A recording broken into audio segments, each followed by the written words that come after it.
Hello everyone, welcome to my channel. आज हम लोग पढ़ने वाले हैं एवोल्यूशन। टॉपिक रहेगा हमारा प्रागैतिहासिक काल। परीक्षा के दृष्टिकोण से ये टॉपिक बहुत इम्पोर्टेंट है, इसलिए आप लोग इस वीडियो को लास्ट तक देखिएगा। और चैनल पर पहली बार आए हैं तो चैनल को सब्सक्राइब लाइक कीजिएगा। ठीक है, स्टार्ट करते हैं। प्रागैतिहासिक काल। प्रागैतिहासिक काल का विभाजन प्रागैतिहासिक या प्रागैतिहासिक, आधैतिहासिक, ऐतिहासिक 3 भागों में किया गया। देखिए, प्रागैतिहासिक काल को इतिहास को 3 भागों में आसानी से जानने के लिए 3 भागों में बांटा गया: प्रागैतिहासिक काल, आधैतिहासिक काल और ऐतिहासिक काल। प्रागैतिहासिक काल प्री हिस्टोरिक एज, आधैतिहासिक काल प्रोटो हिस्टोरिक एज, ऐतिहासिक काल हिस्टोरिक एज। ठीक है। प्रागैतिहासिक काल में लिखित साक्ष्य नहीं मिला है। आधैतिहासिक काल में लिखित साक्ष्य मिला है लेकिन पढ़ा नहीं गया है। ऐतिहासिक काल में लिखित साक्ष्य मिला है और पढ़ा भी गया है। ठीक है। प्रागैतिहासिक काल में पुरातात्विक स्रोत मिला है, आधैतिहासिक काल में भी पुरातात्विक स्रोत मिला है और ऐतिहासिक काल में भी पुरातात्विक स्रोत मिला है। प्रागैतिहासिक काल को पाषाण काल कहते हैं। ठीक है। देखिए, प्रागैतिहासिक काल को पाषाण काल कहते हैं। पत्थर का उपयोग होने के कारण इस प्रागैतिहासिक काल को पाषाण काल कहा जाता है। और आधैतिहासिक काल को कांस्ययुगीन सभ्यता कहते हैं। कांसे का प्रयोग होने के कारण कांस्ययुगीन सभ्यता। आधैतिहासिक काल को प्रथम नगरीय सभ्यता, हड़प्पा सभ्यता और सिंधु सभ्यता कहते हैं। ठीक है। ऐतिहासिक काल, वैदिक काल, उसके बाद के काल को ऐतिहासिक काल कहते हैं। ठीक है। देखिए, जिस काल में मनुष्य ने घटनाओं का कोई लिखित विवरण उद्धृत नहीं किया उसे प्रागैतिहासिक काल कहते हैं। जिस काल में मनुष्य ने घटनाओं का कोई लिखित विवरण उद्धृत नहीं किया उसको प्रागैतिहासिक काल कहते हैं। आधैतिहासिक काल लिखा है कि आधैतिहासिक काल उस काल को कहते हैं जिस काल में जिस काल में लेखन कला के प्रचलन के बाद भी उपलब्ध लेख पढ़े नहीं जा सके।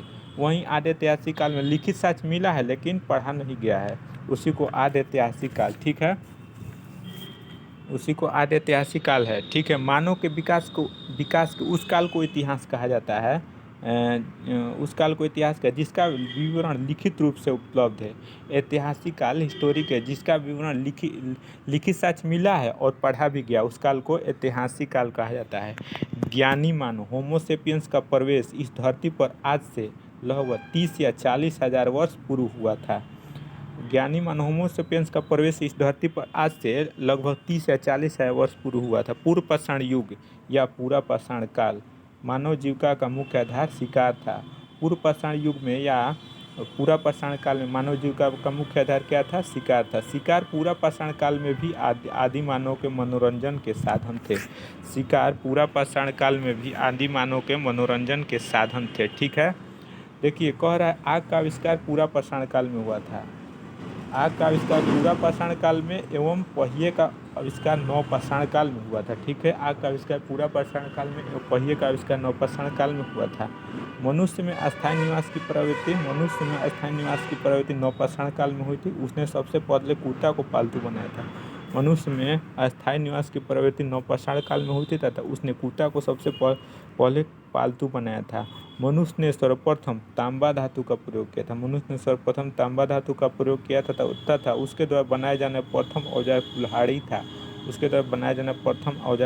था। प्राप्ति स्थल है अतिरंपकम। प्राप्ति स्थल कौन सा है? तो अतिरंपकम। ठीक है। देखिए, यहाँ पे हो जाएगा कृषि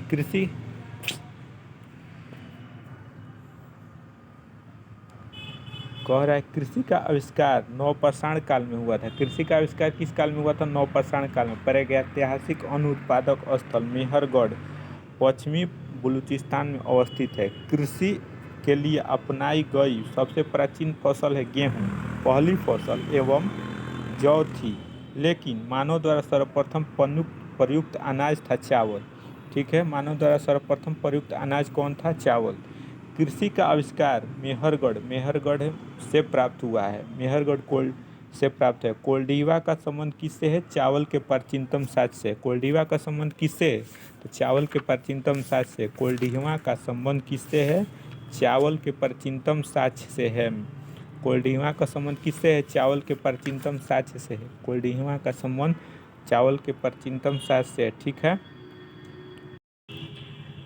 कह रहा है कृषि का प्रथम उदाहरण मेहरगढ़ से प्राप्त हुआ है, ठीक है। तो मेहरगढ़ कहाँ पर है? मेहरगढ़ बलूचिस्तान पाकिस्तान में है, ठीक है। कोल्डिहवा का संबंध चावल के प्राचीनतम साक्ष्य है, ठीक है।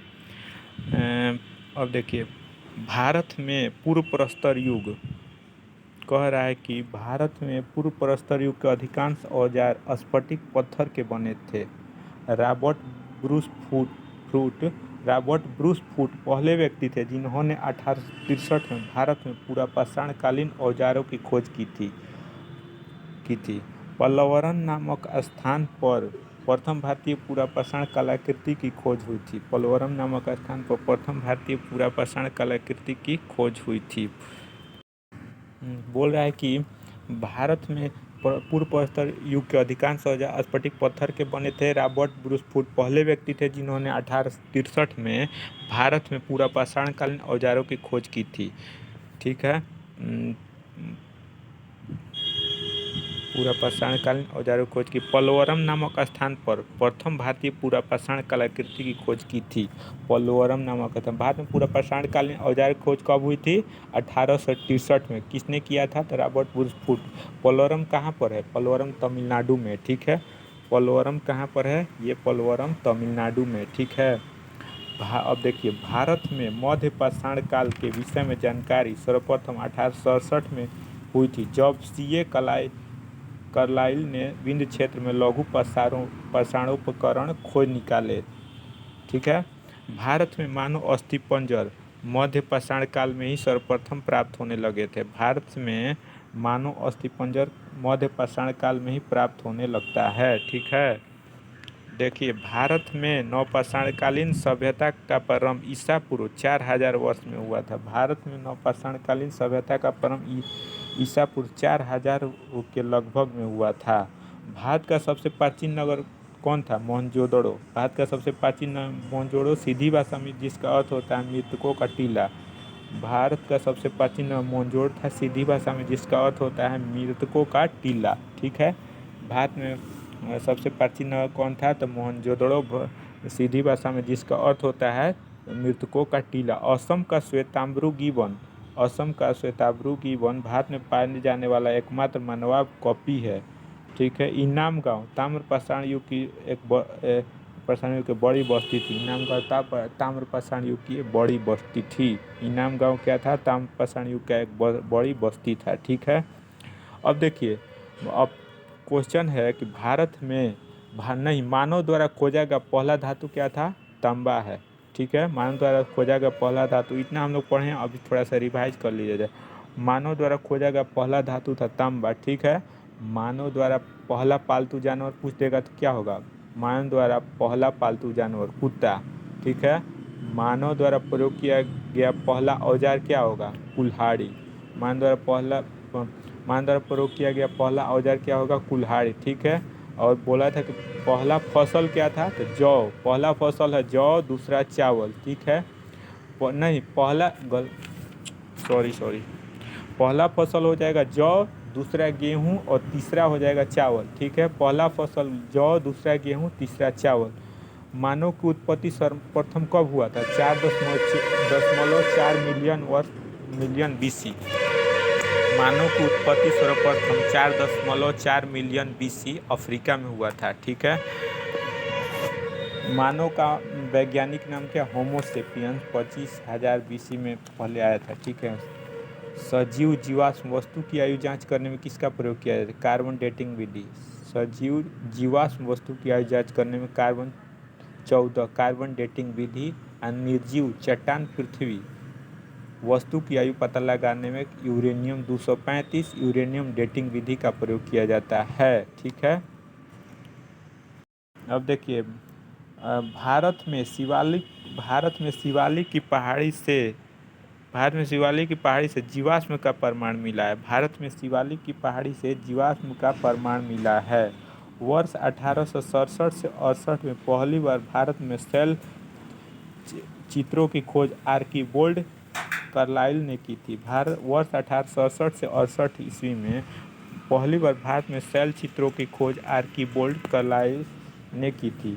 भीमबेटका भीमबेटका भीमबेटका गुफा पूरा पाषाण आवासीय पुरा स्थल है। भीमबेटका गुफा पूरा पाषाण आवासीय पुरा स्थल है। कह देगा भीमबेटका कहाँ पर है, तो भीमबेटका पूछ देगा ये पूरा पाषाणिक स्थल है, पूरा पाषाणकालीन स्थल है। भीमबेटका कह देगा कहाँ पर है, तो भीमबेटका है मध्य प्रदेश में, नर्मदा नदी के तट पर है भीमबेटका। इसकी भीमबेटका की खोज हुआ था 1957 से 58 में। इसके खोज किए थे डॉक्टर विष्णु श्रीधर वाकड़कर द्वारा की गई थी।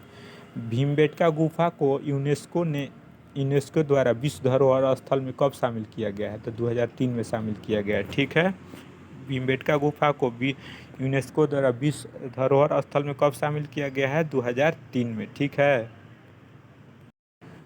भारत में मनुष्य संबंधी पहला परमाणु नर्मदा नदी घाटी से मिलता है। भारत में मनुष्य संबंधी पहला परमाणु नर्मदा नदी घाटी में मिला है। भारतीय नागरिक सेवा के अधिकारी रिजले प्रथम व्यक्ति थे जिन्होंने प्रथम बार वैज्ञानिक आधार पर भारत की जनसंख्या का प्रजातीय विभेदीकरण किया है। भारतीय नागरिक सेवा के अधिकारी रिजले प्रथम व्यक्ति थे जिन्होंने प्रथम बार वैज्ञानिक आधार पर भारत की जनसंख्या का प्रजातीय विभेदीकरण किया है। ठीक है, अब देखिए सिंधु सभ्यता रेडियो कार्बन 14 जैसी नवीन विश्लेषण पद्धति के द्वारा सिंधु सभ्यता की सर्वमान्य तिथि 2400 ईसा पूर्व से 1700 ईसा पूर्व मानी गई है। सिंधु सभ्यता का विस्तार पूछ देगा कैसा है, तो त्रिभुजाकार है। सिंधु सभ्यता का विस्तार कैसा है, सिंधु सभ्यता का विस्तार कैसा है, तो सिंधु सभ्यता का विस्तार त्रिभुजाकार, सिंधु सभ्यता का विस्तार त्रिभुजाकार है। कह देगा सिंधु का इसका मतलब काल सर्वमान्य तिथि अगर कह देगा तो 2350 मान लीजिए। इसमें दिया है 2400 ईसा पूर्व से 1700 ईसा पूर्व, परंतु उसमें एक तो बुक है पहले वाला बुक में दिया था 2350 BC से 1785, अभी नया वाला बुक में 2400 से 1700 दिया है। ठीक है, सर जॉन मार्शल के अनुसार होगा 3250 से 2750 BC। ठीक है, देखिए तिथि निर्धारण कार्बन 14 की खोज अमेरिका के प्रसिद्ध रसायन शास्त्री VF लिब्बी द्वारा 1946 में की गई थी। इस पद्धति में जिस पदार्थ में कार्बन 14 की मात्रा जितनी ही कम रहती है वह उतनी ही प्राचीन मानी जाती है। तिथि निर्धारण की कार्बन 14 की खोज अमेरिका के प्रसिद्ध रसायन शास्त्री VF लिब्बी द्वारा 1946 में की गई थी।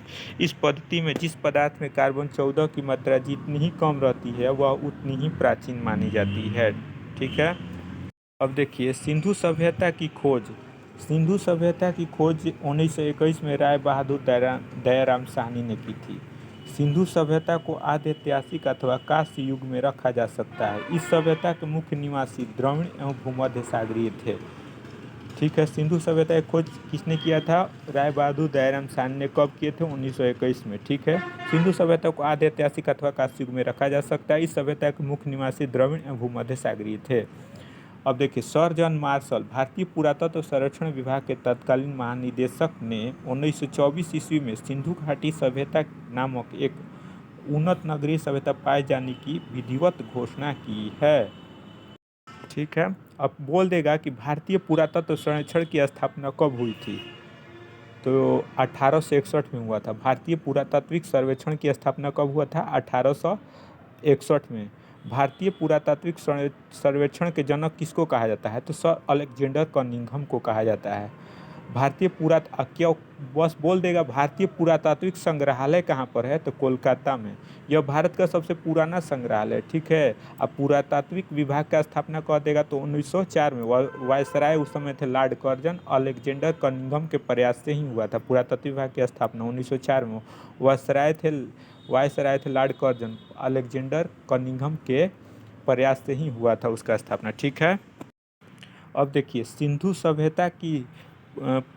सभ्यता के सर्वाधिक पश्चिमी पुरा स्थल दास नदी के किनारे स्थित सुतगागेडोर बलूचिस्तान, पूर्वी पुरा स्थल हिंडन नदी के किनारे आलमगीरपुर जिला मेरठ उत्तर प्रदेश उत्तरी पुरास्थल चिनाब नदी के तट पर अखनूर के निकट मांदा जम्मू कश्मीर। दक्षिणी पुरास्थल गोदावरी नदी के तट पर दाइमाबाद जिला अहमदनगर महाराष्ट्र में है। ठीक, देखिए उत्तर में मांडा है जम्मू कश्मीर चिनाब नदी पर है। दक्षिण में है दाइमाबाद महाराष्ट्र में प्रवरा नदी पर है। दक्षिण में दाइमाबाद महाराष्ट्र में प्रवरा नदी गोदावरी नदी की सहायक नदी है। ठीक है। पूरब में है आलमगीरपुर उत्तर प्रदेश में हिंडन नदी पर। पूरब में आलमगीरपुर हिंडन नदी पर है उत्तर प्रदेश में। पश्चिम में सुतगागेडोर कहाँ पर है? पाकिस्तान में दास नदी पर। सुतगागेडोर कहाँ पर है? पाकिस्तान में दास नदी पर। उत्तर में मांडा जम्मू कश्मीर चिनाब नदी पर। उत्तर में मांडा जम्मू कश्मीर चिनाब नदी पर। ठीक है। उत्तर में मांडा जम्मू कश्मीर चिनाब नदी पर। दक्षिण में दाइमाबाद महाराष्ट्र प्रवरा नदी पर है। दक्षिण में दाइमाबाद प्रवरा नदी पर है महाराष्ट्र। प्रवरा नदी गोदावरी की सहायक नदी है। ठीक, अब देखिए यहाँ पर कह रहा है सिंधु सभ्यता या सैधो सभ्यता नगरीय सभ्यता थी। सैधो सभ्यता से प्राप्त परिपक्व अवस्था वाले स्थलों में केवल 6 को ही बड़े नगरों की संज्ञा दी गई है। यह है मोहनजोदड़ो, हड़प्पा, गढ़वारीवाला, राखीगढ़ी, धौलावीरा, कालीबंगा। ठीक है।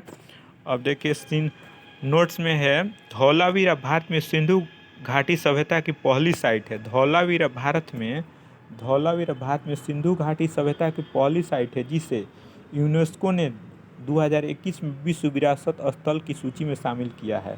धौलावीरा को यूनेस्को ने 2021 में विश्व विरासत स्थल की सूची में शामिल किया है। धौलावीरा को यूनेस्को ने कब शामिल किया है? 2021 में विश्व विरासत स्थल की सूची में शामिल किया है। ठीक है। धौलावीरा को यूनेस्को ने 2021 में विश्व विरासत की सूची में शामिल किया है। ये शामिल होने वाला धौलावीरा कितने नंबर का था? 40वां स्थल है। भारत का धौलावीरा 40वां स्थल है। ठीक है। 39वां कौन है? कह देगा 39वां रामप्पा मंदिर है तेलंगाना में, रामप्पा मंदिर। ठीक है। 2021 में शामिल हुआ वो भी। रामप्पा मंदिर भी 2021 में शामिल हुआ है। रामप्पा मंदिर भी 2021 में शामिल हुआ है। स्वतंत्रता प्राप्ति के पश्चात हड़प्पा संस्कृति के सर्वाधिक स्थल गुजरात में खोजे गए हैं। स्वतंत्रता प्राप्ति के पश्चात हड़प्पा संस्कृति के सर्वाधिक स्थल कहाँ से खोजे गए हैं? गुजरात से। ठीक है। अब देखिए सिंधु घाटी सभ्यता का सबसे बड़ा स्थल मोहनजोदड़ो है जबकि भारत में इसका सबसे बड़ा स्थल राखीगढ़ी है। भारत में इसका सबसे सिंधु घाटी सभ्यता का सबसे बड़ा स्थल मोहनजोदड़ो। सिंधु घाटी सभ्यता का सबसे बड़ा स्थल मोहनजोदड़ो जबकि भारत में इसका सबसे बड़ा स्थल राखीगढ़ी घाघर नदी पर है जो हरियाणा के हिसार जिले में स्थित है। इसकी खोज 1963 में सूरज भान ने की थी। सिंधु घाटी सभ्यता का सबसे बड़ा स्थल है मोहनजोदड़ो जबकि भारत में इसका सबसे बड़ा स्थल राखीगढ़ी घाघर नदी पर है जो हरियाणा के हिसार जिले में स्थित है। इसकी खोज 1963 में सूरज भान ने की थी। ठीक है। लोथल एवं सुतकोतदा सिंधु सभ्यता का बंदरगाह स्थल है। लोथल एवं सुतकोतदा सिंधु सभ्यता का बंदरगाह स्थल था। जूते हुए खेत और नक्काशीदार ईंटों के प्रयोग का साक्ष्य कालीबंगा से प्राप्त हुआ है। जूते हुए खेत एवं नक्काशीदार ईंटों के प्रयोग का साक्ष्य कहाँ से प्राप्त हुआ है? कालीबंगा से।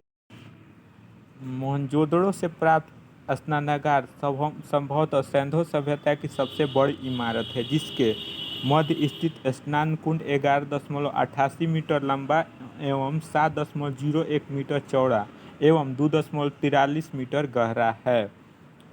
अग्निकुंड लोथल एवं कालीबंगा से प्राप्त हुआ। अग्निकुंड कहाँ से प्राप्त हुआ है? लोथल एवं कालीबंगा से प्राप्त हुआ। अग्निकुंड कहाँ से प्राप्त हुआ है?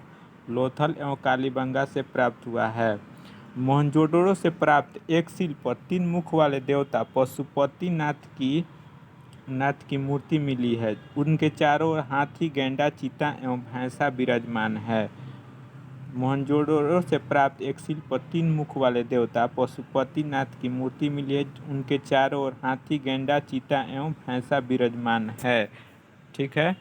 हाँ देखिए अग्निकुंड लोथल एवं कालीबंगा से प्राप्त हुआ। अग्निकुंड कहाँ से प्राप्त हुआ है? तो लोथल एवं कालीबंगा से प्राप्त हुआ है। मोहनजोदड़ो से प्राप्त एक शिल्प पर 3 मुख वाले देवता पशुपतिनाथ की मूर्ति मिली। उनके चारों हाथी, गैंडा, भैंसा, चीता एवं भैंसा विराजमान है। मोहनजोड़ो से नर्तकी की का से मूर्ति मिली है। मोहनजोड़ो से नर्तकी की का से मूर्ति मिली है। मोहनजोड़ो से क्या क्या मिला है, तो देखिए मोहनजोड़ो से बहुत कुछ मिला है। मोहनजोड़ो पहले हम लोग जानते हैं मोहनजोड़ो का खोज कब हुआ था। मोहनजोड़ो का खोज 1922 में हुआ था। किसने किया था? रखालदास बनर्जी।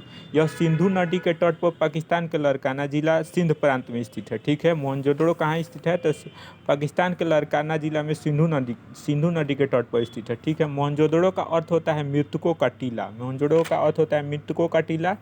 सिंधु सभ्यता का सबसे बड़ा शहर है। सिंधु सभ्यता का सबसे बड़ा शहर है। यहाँ से मिला है आपको यहाँ से मिला है कांस्य की मूर्ति। मोहनजोदड़ो से नर्तकी की मूर्ति मिला है। यहाँ से कपास का प्रमाण मिला है। सूती वस्त्र का प्रमाण मिला है। विशाल स्नानागार, विशाल अन्नागार है। पुरोहित आवास है। कांस्य की नर्तकी पशुपति शिव का प्रमाण भी यहीं से मिला है। ठीक है, आप लोग वीडियो को पुश करके आप लोग एक नोट्स पर लिख लीजिएगा। ठीक है, अब देखिए हड़प्पा। हड़प्पा हड़प्पा की मोहरों पर सबसे अधिक एक श्रृंगी पशु का अंकन मिलता है। हड़प्पा के मोहरों पर सबसे अधिक एक श्रृंगी पशु का अंकन मिलता है। यहाँ से एक आयताकार मोहर में स्त्री के गर्भ से निकलता हुआ पौधा दिखाया गया है। ठीक है, अब देखिए हड़प्पा हड़प्पा की खोज 1921 ईस्वी में दयाराम साहनी ने की थी। यह रावी नदी के तट पर मोंटगोमरी साहिवाल जिला पाकिस्तान में स्थित है। हड़प्पा से बहुत कुछ मिला है। हड़प्पा से देखिए मिला है लकड़ी का ओखली जो होता है, हड़प्पा से मिला है। मात्र देवी की मूर्ति मिला है। तांबे का इक्का गाड़ी मिला है। हाथी का प्रमाण भी वहीं से मिला है। स्वास्तिक चिन्ह का प्रमाण भी मिला है। RH-37 कब्रिस्तान मिला है। छोटा अन्नागार है। छोटा स्नानागार है। कुम्हार का चौक जो जो जिस पर हम लोग क्या कहलाता है, कुम्हार सब बनाता है, दिया हुआ बनाता है। कुम्हार का चौक मिला है। श्रमिक आवास मिला है। ठीक है, श्रमिक आवास भी वहीं से मिला। अब देखिए मनके बनाने के कारखाने लोथल और चान्होदड़ो से मिले हैं। मनके बनाने के कारखाने कहाँ से मिला है? तो लोथल और चान्होदड़ो से मिले हैं। मनके बनाने के कारखाने कहाँ से मिला है? तो लोथल और चान्होदड़ो। लोथल क्या था? तो लोथल सिंधु घाटी सभ्यता का बंदरगाह स्थल है। ठीक है, और चान्होदड़ो जानते हैं हम लोग चान्होदड़ो के बारे में। चान्होदड़ो की खोज अर्नेस्ट मैक और गोपाल मजुमदार ने 1931 ईस्वी में की थी। यह सिंधु नदी के तट पर पाकिस्तान में स्थित है। चान्होदड़ो भी सिंधु नदी के तट पर पाकिस्तान में है और मोहनजोदड़ो भी सिंधु नदी के तट पर पाकिस्तान में है। ठीक है, चान्होदड़ो एकमात्र बिना दुर्ग वाला शहर है। चान्होदड़ो एकमात्र बिना दुर्ग वाला शहर है। यहाँ देखिए चान्होदड़ो से औरत सब का ज़्यादा सामान मिला है। जैसे में मेकअप सामग्री मिला है, चान्होदड़ो से मिला है। लिपस्टिक मिला है। कंघी मिला है। शीशा मिला है। मनके बनाने का कारखाना भी वहीं से मिला है। बिल्ली का पीछा करता हुआ कुत्ता के पैर के चिन्ह का प्रमाण भी मिला है चान्होदड़ो से। ठीक है, गुड़िया का प्रमाण, बच्चा सब छोटा लड़की सब खेलती है गुड़िया, वो सब उसका भी मैंने औरत सब का सामान चान्होदड़ो से ही मिला। और सब मेकअप सामग्री, लिपस्टिक, कंघी, शीशा, मनका बनाने का कारखाना, ये सब अलंकृत ईंट मैं चान्होदड़ो से सब मिला है। ठीक है, अब देखिए लोथल की खोज किसने किया था? तो रंगनाथ राव ने किया था। यह भोगवा नदी के तट पर है। लोथल भोगवा नदी के तट पर गुजरात में स्थित है। ठीक है, लोथल सिंधु घाटी सभ्यता का बंदरगाह स्थल है। लोथल से क्या क्या मिला है? तो लोथल से मिला है आपको अग्निकुंड का प्रमाण भी लोथल से मिला है। चलाक, लोमड़ी और कौवा का प्रमाण। चलाक हम लोग एक तो कहानी में पढ़े थे कि लोमड़ी जाती है गाना गाने के लिए, बोलती है, हम लोग छोटा बचपन में पढ़े थे कि कौवा गाना गाता है, बस रोटी गिर जाती है, लोमड़ी लेकर भाग जाती है। तो चलाक, लोमड़ी और कौवा का प्रमाण भी लोथल से मिला है। चावल का प्रमाण भी लोथल से मिला है।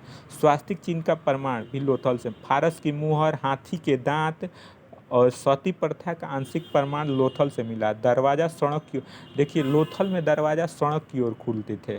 लोथल में दरवाज़ा सड़क की ओर खुलते। गोदीवाड़ा का प्रमाण भी लोथल से मिला है। ठीक है, गोदीवाड़ा का प्रमाण लोथल से मिला है।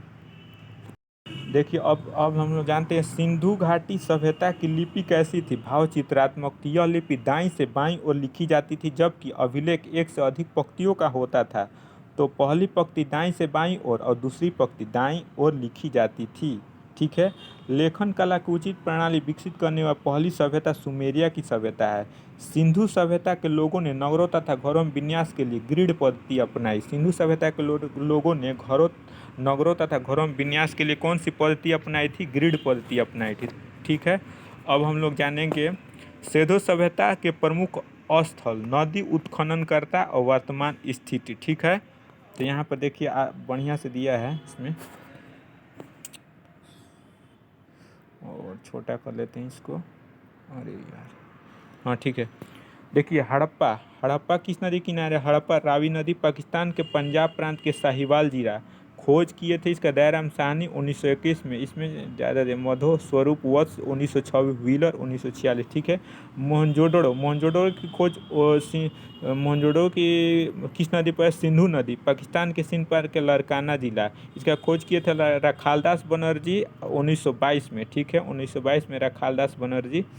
चानूडो सिंधु नदी पर है, इस नवाबशाह जिला में, मैके 1925 में। ठीक है। कालीबंगा घाघर नदी राजस्थान का, हनुमानगढ़ जिला, कोटजी सिंध पान का खैरपुर स्थान, रंगपुर है, मादर गुजरात का कठियावाड़ जिला, रोपण सतलज। देखिए रेड वाला नोट्स जितना दिया आप लोग हमेशा उसको इम्पोर्टेंट समझ के उसको याद कर लीजिए। ठीक है।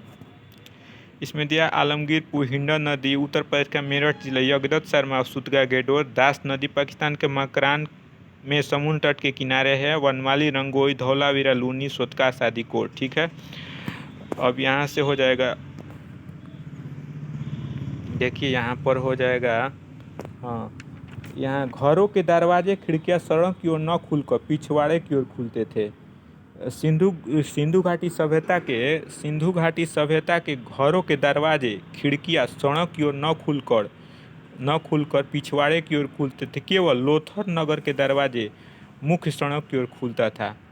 केवल लोथल नगर का हम बोले हैं ना, केवल लोथल के दरवाजे केवल सड़क की ओर खुलता था और सब पिछवाड़े की ओर खुलते थे। ठीक है। सिंधु सभ्यता का मुख्य फसल गेहूं और जौ है। सिंधु सभ्यता का मुख्य फसल क्या है? गेहूं और जौ। सिंधु सभ्यता का मुख्य फसल क्या है?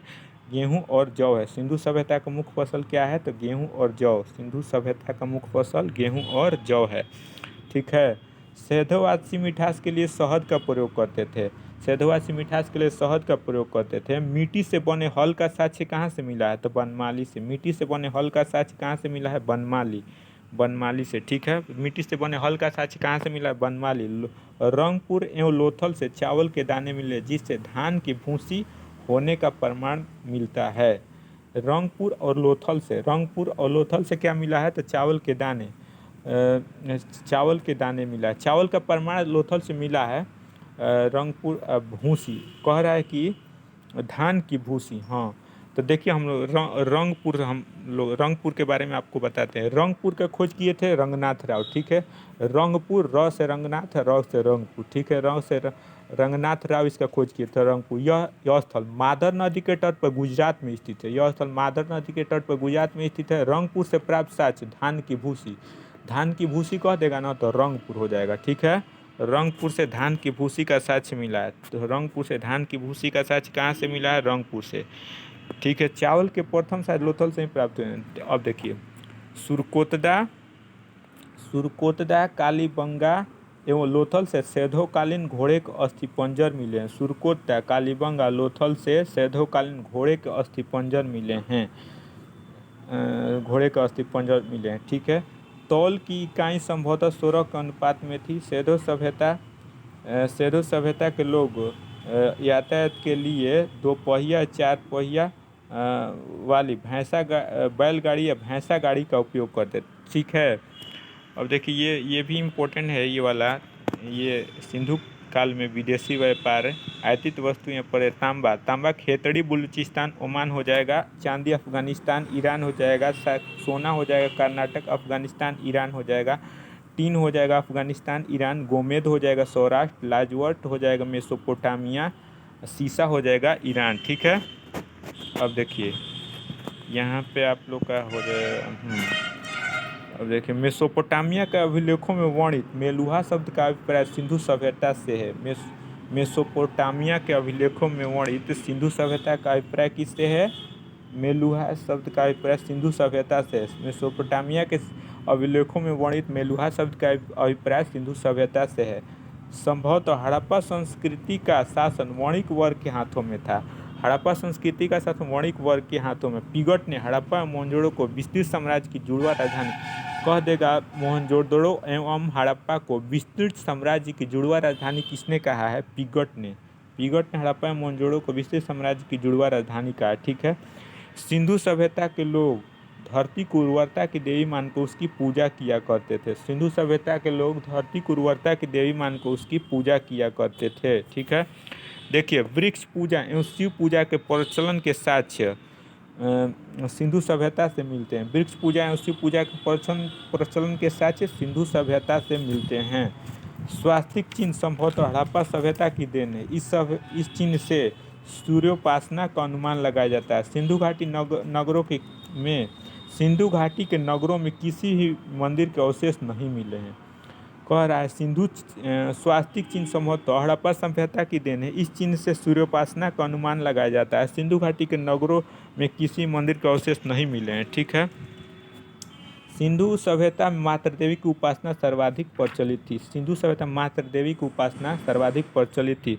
पशुओं में कुबड़ वाला सांड इस सभ्यता के लोग के लिए विशेष पूजनीय था। सिंधु सभ्यता में पशुओं में कुबड़ वाला सांड इस सभ्यता के लोग के लिए विशेष पूजनीय था। ठीक है। कह रहा है कि स्त्री मृण मूर्तियाँ मिट्टी का मूर्तियाँ अधिक मिलने से ऐसा अनुमान लगाया जाता है कि सेधो समाज मात्र सत्तात्मक था। स्त्री मृण मूर्तियाँ मिट्टी का मूर्तियाँ मिलने से ऐसा अनुमान लगाया जाता है कि सेधो समाज मात्र सत्तात्मक था। सैधोवासी सूती एवं ऊनी वस्त्रों का उपयोग करते थे। सैधोवासी सूती एवं ऊनी वस्त्रों का प्रयोग करते थे। ठीक है। अब देखिए, अब आगे हम लोग देखते हैं। यहाँ से हो जाएगा मनोरंजन के लिए सैधोवासी मछली पकड़ना, शिकार करना और पशु पक्षियों को आपस में लड़ाना, चौपड़ और पासा खेलना आदि साधनों का प्रयोग करते थे। पूछेगा कि मनोरंजन के लिए सैधोवासी क्या करते थे? तो मनोरंजन के लिए सैधोवासी मछली पकड़ना, शिकार खेलना, पशु पक्षियों को आपस में लड़ाना, चौपड़ और पासा खेलना आदि साधनों का प्रयोग करते थे। ठीक है। सिंधु सभ्यता के लोग काले रंग से डिजाइन किए हुए लाल मिट्टी के बर्तन बनाते थे। सिंधु सभ्यता के लोग काले रंग से डिजाइन किए हुए लाल मिट्टी के बर्तन बनाते थे। सिंधु घाटी के लोग तलवार से परिचित नहीं थे। सिंधु घाटी के लोग तलवार से परिचित नहीं थे। सिंधु घाटी के लोग तलवार से परिचित नहीं थे। कालीबंगा एकमात्र हड़प्पाकालीन स्थल था जिसका निचला शहर सामान्य लोगों के रहने हेतु भी किले से घिरा हुआ था। कालीबंगा एकमात्र हड़प्पाकालीन स्थल था जिसका निचला शहर भी किले से घिरा हुआ था। कालीबंगा का अर्थ होता है काली चूड़ियाँ। ठीक है। कालीबंगा का अर्थ पूछ देता है एग्जाम में। कालीबंगा का अर्थ क्या होता है? तो काली चूड़ियाँ। यहाँ से पूर्व हड़प्पा अस्त्रों के खेत जोते जाने के और अग्नि पूजा की प्रथा के प्रमाण मिले हैं। ठीक है। अग्नि पूजा के प्रथा के प्रमाण मिले। देखिए, कालीबंगा भारत के राजस्थान राज्य में है। कालीबंगा कहाँ पर है? तो भारत के राजस्थान राज्य में है कालीबंगा। ये राजस्थान, हाँ, यहाँ से कह रहा है क्या? कालीबंगा, हाँ, कालीबंगा का अर्थ होता है काले रंग की चूड़ी। ठीक है। कालीबंगा का खोज किए थे बीबीलाल और बीके ठाकुर। कालीबंगा का खोज किसने किया था? तो बीबीलाल बीके ठाकुर। यह राजस्थान के घाघर नदी के तट पर स्थित है। कालीबंगा राजस्थान में घाघर नदी के तट पर है। कालीबंगा से देखिए जूता हुआ खेत का प्रमाण मिला है, अग्निकुंड का प्रमाण मिला है और हल का प्रमाण मिला है। कालीबंगा से जूता हुआ खेत, अग्निकुंड, हल का प्रमाण और कालीबंगा का अर्थ होता है काले रंग की चूड़ी। ठीक है।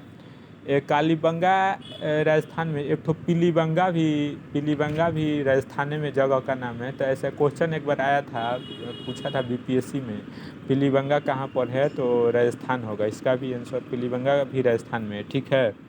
अब देखिए हम लोग आगे चलते हैं। पर्दा प्रथा एवं वेश्यावृत्ति सैधो सभ्यता में प्रचलित थी। पर्दा प्रथा और वेश्यावृत्ति सैधो सभ्यता में प्रचलित थी। ठीक है। शवों को जलाने और गाड़ने दोनों प्रथाएं प्रचलित थी। हड़प्पा में शवों को दफनाने जबकि मोहनजोदड़ो में जलाने की प्रथा विद्यमान थी। लोथल एवं कालीबंगा से युग्म समाधियाँ मिली हैं। ठीक है।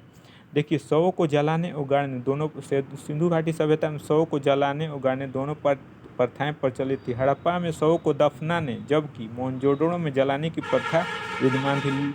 लोथल एवं कालीबंगा में युग्म समाधियाँ मिली है। ठीक है। सेधो सभ्यता का विनाश का संभवतः सबसे प्रभावी कारण क्या था? बाढ़ था। इतिहासकार अलग अलग अपना मत रखते हैं इसमें कि सिंधु से घाटी सभ्यता किस तरह मतलब विनाश हुआ था। सिंधु घाटी सभ्यता है, कोई बाढ़ कहता है, कोई अलग अलग बात कहता है।